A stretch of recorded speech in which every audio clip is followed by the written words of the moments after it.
Good day, everybody, and welcome back to another edition of Rob's Reads. Today, I am going to read a little passage from a book called The Gift of Listening. And this one is also, it says it's the Enlightened Relationship Guide for Men. So, if you actually want to know what you're doing out there, fellas, this isn't a bad one potentially for you.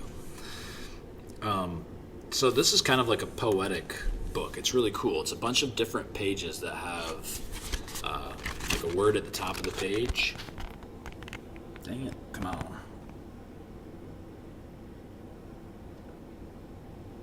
So for instance, contrast has a little poem. And this is actually a very little one in this one. But it's, oops, life happens. This isn't what I asked for. Or perhaps it is? Yes. So this is kind of like almost like a spiritual book in a sense, the way that they put it together.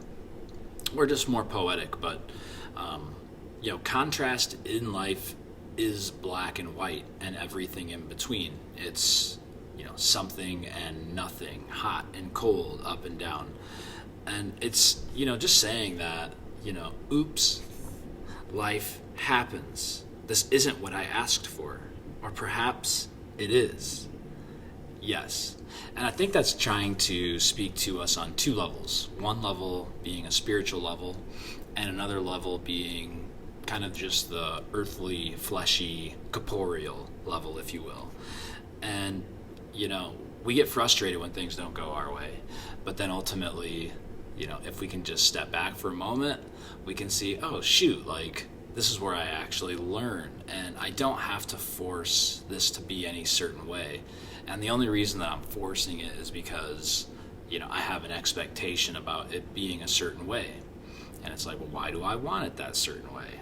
Well, maybe that's because I have to be somewhere soon, so I'm under the gun for, time's sake of whatever it might be, and that's stressing me out to make me want it to be something different, and then I become frustrated, aka finding contrast from a state that I was in where it may have been a flow state, which a flow state being just when you're flowing through things and you get that, kind of nice feeling that everything's just going right and you don't have to try.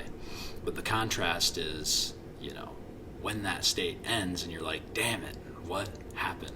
Or it could be the other side of things, where you're like, oh man, I'm having the worst day ever, and then you hit that flow state and you take flight and you're like, oh my God, thank God.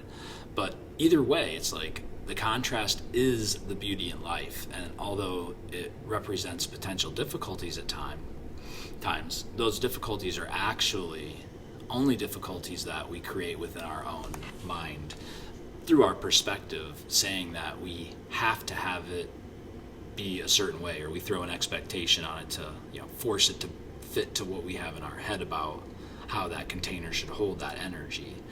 And so this is just cool. It's like a guy going, oops, life happens, this isn't what I asked for. But then the realization is, he's like, wait a minute, I guess maybe this is what I asked for. I wanted to be able to have the contrast. And the author of this book, obviously, it seems to me, is stating that he wants that contrast because that's the only way that you can actually really create anything. If there's no contrast, well then everything's on one side of the scale in a sense. And there's really nothing that you can do with it. But if there is contrast, then man, that's where you can there's a distance between the item that you would like to grab, for instance, and you. And that distance is the contrast between just you, right? So I know that's kind of a little crazy on the way that you might think about that, but it's the truth. You have to have the contrast of something and nothing to actually have anything. And yeah, so this is kind of just a cool one. The Gift is Listening, Enlightened Relationship Guide for Men. So again, I think that's pretty cool, and thanks for tuning in to another few minutes of your life with Rob's Reads. Have an awesome day.